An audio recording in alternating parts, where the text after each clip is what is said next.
In the shadowed fringes of the Orion Arm, where ancient trade routes wound through dust clouds and forgotten wormholes, Vereth 9 orbited a dying red sun, its surface scarred by strip mines and rival claims. As the Grace docked at the orbital station, a dispute erupted in the loading bay. A rival captain accused Thorn of jumping his claim on a rare isotope vein.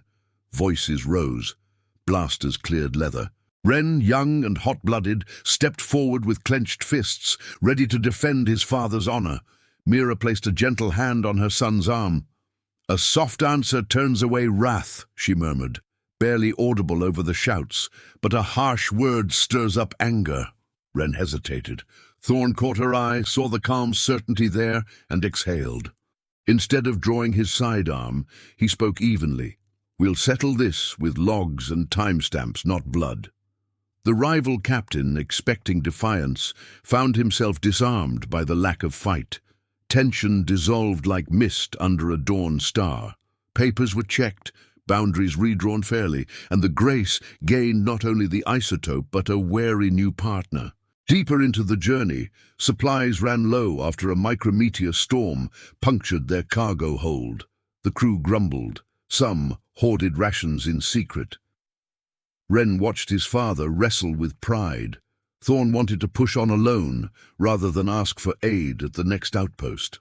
That night, in the dim glow of the family quarters, Mira sat beside her husband, threading a needle through a torn flight jacket. "The fear of the Eternal One is the beginning of knowledge," she said softly, "but fools despise wisdom and instruction."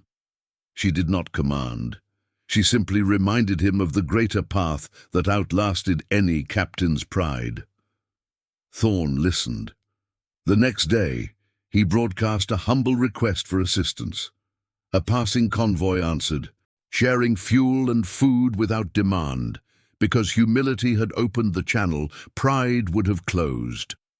On the bridge, young Wren struggled with a tricky hyperspace calculation. He snapped at an engineer who offered correction, his frustration flaring like a solar prominence. Later, alone with his mother in the observation lounge, watching nebulae swirl like living watercolor, Mira spoke again. "Whoever loves discipline loves knowledge, but whoever hates reproof is foolish." She did not scold. She simply shared the truth as one shares breath. Wren's shoulders dropped. He sought out the engineer, asked the question again, this time with openness, and the route was perfected. Their jump shaved days off the voyage. Time and again, Mira's quiet presence shaped the journey. When traders tried to cheat them with false scales, her gentle question, "Is this weight true before the stars that see all?"